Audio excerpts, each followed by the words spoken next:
Well, first thing I'd like to say is thanks for coming, and the second thing I'd like to say is I'm super proud of our men and women that are on the front lines every day, but this kind of puts an exclamation point on it for me. They rushed towards danger, and in this case they actually heard gunfire and rushed in. I was talking to another person here. Back in the old days, you hear a gunshot, lots of times you contain. We don't contain, and we haven't contained for a long time. We rush in and listen for stimulus, meaning screams or gunfire, and that's what happened in this case. They heard the gunshot, they heard the screams, they immediately went in. There were two kids on the very first floor they encountered. They shepherded the two kids out of the house, and they did an amazing job. So I'll back up and give you some of the details on this. What happened was it came in as a 911 call. It was very disjointed because it was a juvenile that was trying to make the phone call who's not from that residence and didn't know the address. And the call got disconnected more than once. Again, kudos to our first responders, our dispatchers that were super calm and tried to elicit information from the young lady to get help on the way as fast as possible. So our dispatchers did a great job too. So the call was dispatched at 8:33 as possible shots fired and trouble in a home. Deputies arrived on scene at 8:37. As I said, they immediately entered. They shepherded child immediately out the door, and you can tell from the background noise that there's screaming going on and a lot of chaos. They hear the upstairs screaming. So they begin to move up a stair, and they are confronted by an individual who at that moment was on top of his wife, striking her. There was a struggle going on with her, and he stood up. They confronted him. They told him to drop everything. He refused the orders, and our officers engaged him, and he was shot. So when an individual first arrived, it was clear, in my opinion, based on everything I saw at the scene, that he came there with murderous intent. He didn't park anywhere near the home, parked on a different street, came through backyards, had purchased gloves, the receipt for which was in his car. He was wearing gloves, and then smashed his way into the home with a crowbar.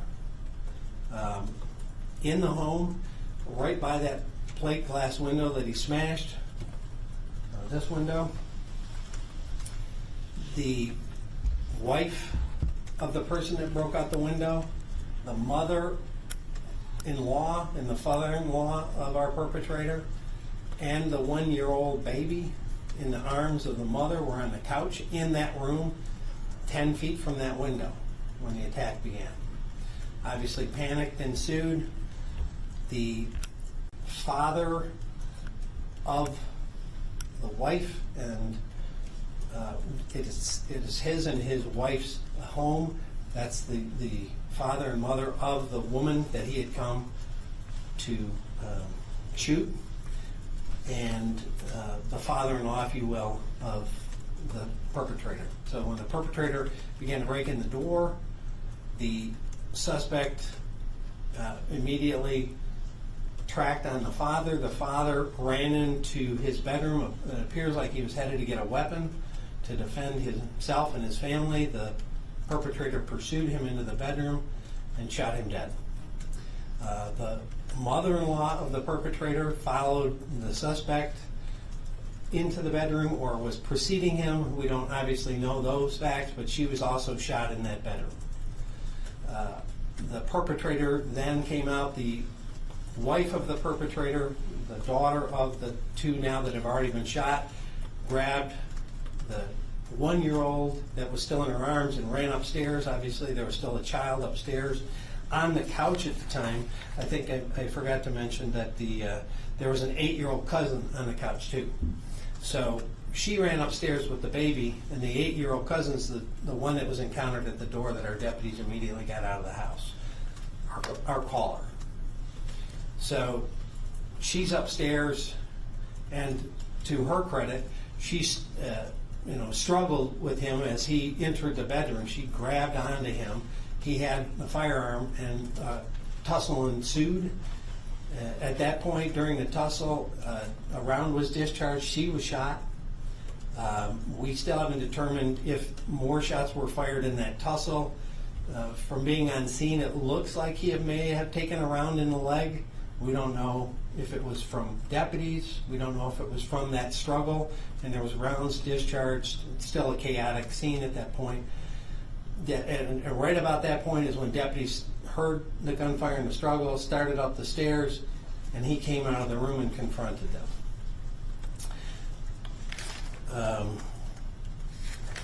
We'll be giving out information on their ages and whatnot, but probably not the names, because the suspect's name's the same, obviously, as the minor children.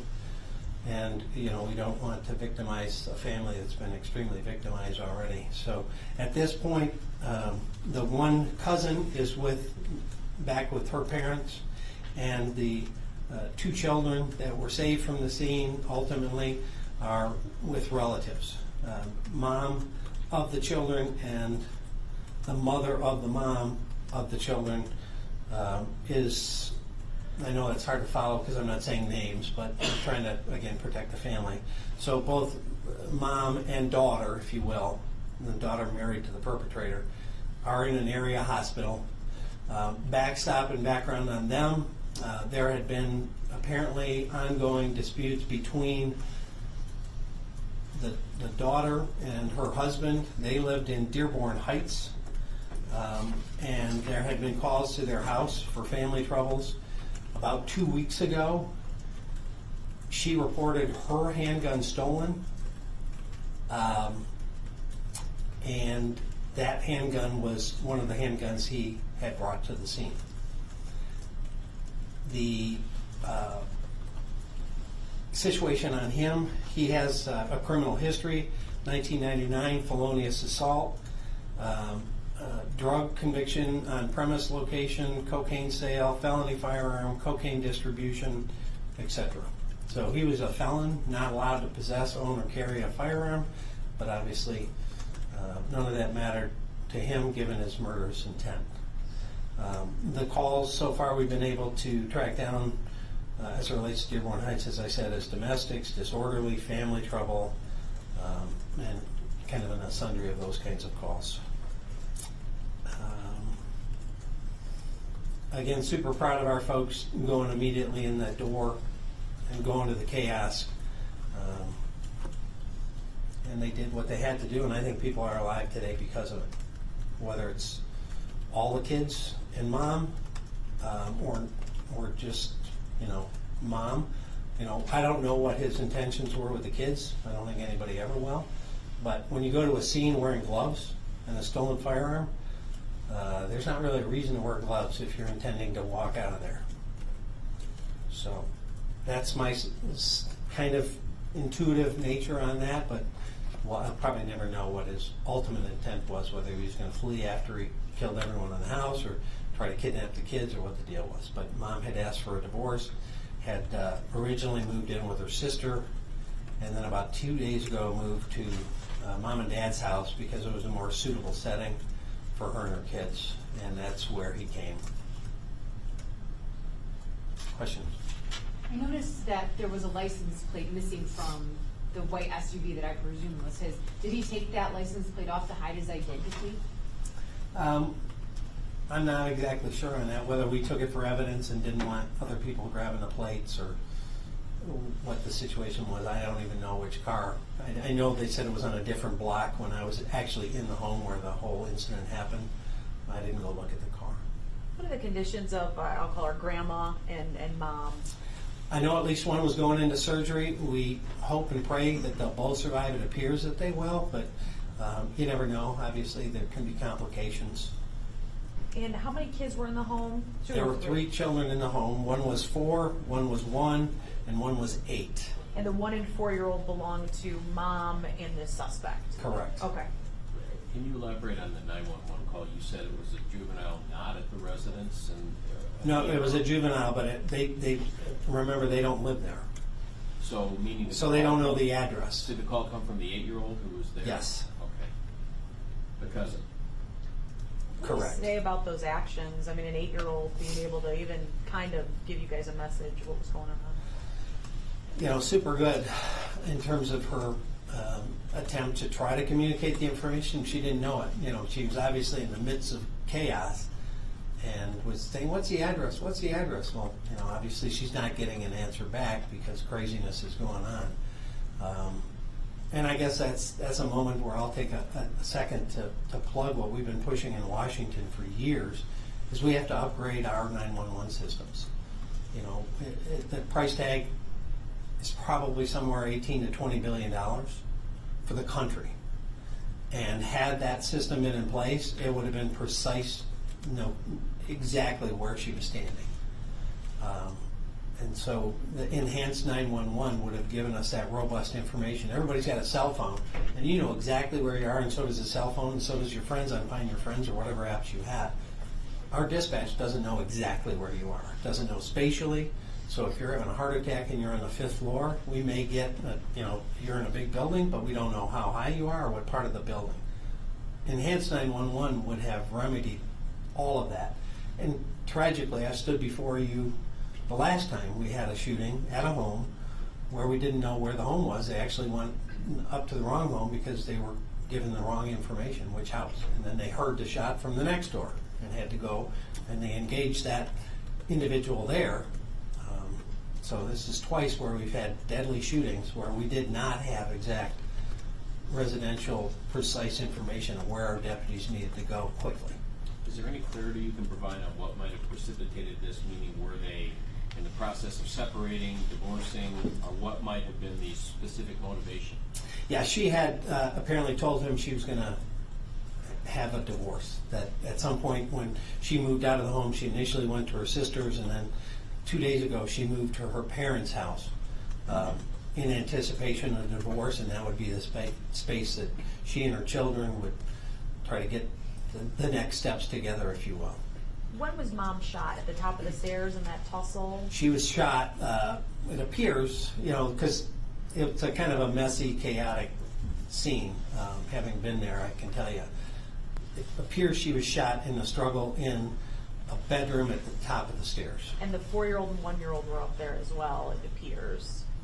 The 4-year-old originally was up in that bed. Where that 4-year-old went during that struggle and that crazy chaos, and as a side note, can you imagine the trauma of the 4-year-old watching his mother and father fighting over a gun when he's trying to kill her? It's hard to wrap your head around. Somebody can profess love for somebody and then later go with the intent to kill people. Had he expressed threats or made threats? Have you been able to ascertain whether or not he had been making threats, or was this a spontaneous event? I don't think this was spontaneous on his part, Right. given where he parked and the fact he bought gloves in advance. Or was she afraid of him, or felt in danger, or have you been able to ask that? No, this is as far as we've gotten so far. Obviously, they're in the hospital and they haven't had the deep dive interviews with both the wounded mom and the wounded mother of our mother of the mother, if you will. Sheriff, did he try to shoot at the deputies as they were coming up towards him? At that precise moment, they gave orders. They couldn't really see what he was striking her with, and they ordered him away from her and to drop whatever he had. And you know, we're still trying to review what that was. All I can tell you is he confronted them as they came up the stairs, and they immediately ordered, you know, drop it, let me see your hand, kind of thing. I'm not saying those are the exact words, but they confronted him at the top of the stairs, and that's where our deputies fired. It appears 2 shots from one officer and 4 from another. But they heard shots, they go in. They heard a shot, so it's, they heard legitimate to screams. think they're going to take fire. Absolutely, Yeah. absolutely. They expected to take fire and didn't hesitate. They heard a shot, they went in, and they went to the screams. You say you found the receipt of the glove. Did he buy those gloves just prior to going to the house? I don't know the date on it, but as I said, the one investigator on scene brought that to my attention when I looked at the deceased perpetrator. He had brand new tactical gloves on. How many weapons on him? I don't know all of that yet.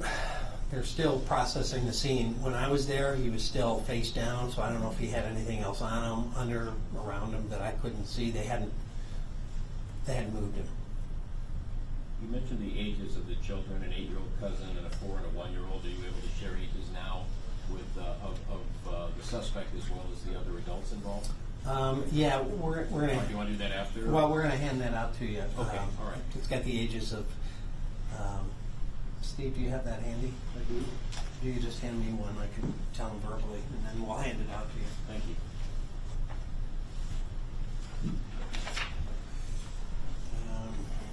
Okay, so the individual, the suspect, was 42-year-old resident of Dearborn Heights. Our victim, the father-in-law, he was 69, the mother-in-law is 70, and the wife is 37. Thank you. Yep. Other questions? Just so to clarify, and I think you said this already, but just trying to clarify, the 4-year-old was upstairs in bed Initially. when this happened, and then mom might have been running up to get Thinking that that little I've got one other child I need to protect and somehow get away from this. And so, but going up the stairs, obviously she had trapped herself. Did she happen to have a protective order against the person? Did we have? We don't know any of that. I asked that question myself, but we don't know, because that would have been a Wayne County or a Dearborn thing. We heard from a neighbor that the grandpa, I suppose, was a veteran. Have you learned anything else about him that you'd like to share? Just my praise. I mean, that's a dad being a dad, right? He's going to defend his daughter, and he dies doing it. I'm told he was a Marine veteran. He was 69. So, you know, if you got to go out defending your kids. Can you elaborate on the cousin again? I know you addressed it earlier, but now that it's becoming a little more clear, I mean, she apparently sees this going on and knows enough to call 911, and lives saved could be to her credit, yes? Yeah, absolutely. I mean, the family was amazing because, as I said, if you look at that picture, the couch is 10, 15 feet away. It's not far. So he started smashing that window. Dad went to get the gun, you know, to try to defend the family. Mom scooped up the 1-year-old and, you know, ran and said, you know, come with me to the 8-year-old, I presume. You know, they were running because she wasn't in the front living room, the 8-year-old anymore. And then when he rounded the corner, apparently, because there was a struggle, obviously if she had just cowered in the corner, he'd have shot her, in my opinion. So I think, you know, at some point there was some kind of interaction, or she just made a decision, or what happened there. We're still investigating and working through that. But she struggled with him and was shot. But the 8-year-old makes the call to 911 on her own, and then gets disconnected and calls back? Yeah, she did make the call on her own. I don't know if she was instructed to. You know, you could hear at different points, you know, 911 or call 911, and so maybe somebody was screaming at, maybe that was a mom. That's still kind of a work in progress. But it was how did the deputies get there? How did dispatchers direct that unit? I think after a period of time, they were able to elicit an address. So they went to that address as fast as they could. As I said, they were actually dispatched at 8:33, arrived at 8:37, and as soon as they got there, they went in the front door upon hearing the gunshot. They didn't hesitate. How many deputies were involved in shooting the perpetrator, and what's the situation with that? There were 2 deputies that were on the one. It looks like he was at the top of the stairs at the moment where this kind of all played out, and one was below on the stairs coming up. It's hard to imagine, but imagine, if you will, there's a kind of a landing that projects out into the hallway. So you come in the front door, and the stairs are here, and they were going up the stairs, but you couldn't really see what was on the landing. But down this landing, on this side was the bedroom. So they could hear screaming, and they knew it was up there. So they started up the stairs. I think one got up to the top or on the top of the landing, and the other one was somewhere about halfway, because first he got the child that he saw out the door, and then he followed in. And he was about halfway up the stairs, and that's when the gunman came out, refused their orders, and was engaged. And so, at least, as I said, it appears as if 2 shots from one deputy and 4 from another. Where those went and how many times the suspect was struck, that's all that's going to be very much a work in progress. And forgive circling back to the 911 call, but for clarity, was she disconnected once and there were 2 attempts or 2 calls? I believe she or was it more than she that? disconnected twice. So 3 times, in essence, she had called 911. We were calling her back. Got it. So once she called, we had a number and they captured it, and our dispatchers were calling back. And they called back twice. I believe so. Anybody know that answer to that? I'm pretty sure we can try to confirm that. Again, we're still trying to gather tapes and Understand. 911 stuff and do all that. We're super early into this. Thank you. Thanks, Sheriff. And just as a standard procedure, Michigan State Police does a review of everything that happened. No, it depends on agencies. Large agencies typically do, they have internal affairs. And that's what, so to your question, we have a bifurcated process. We have our internal investigation, or SIU if you will, that's doing the officer involved shooting portion, and then we have the substation that's doing the domestic and the other kinds of questions, if you will, but obviously there'll be no prosecution. So we always have a bifurcated process. And then ultimately, that the whole thing will be reviewed, as at the end. Thank you. Thanks, Sheriff.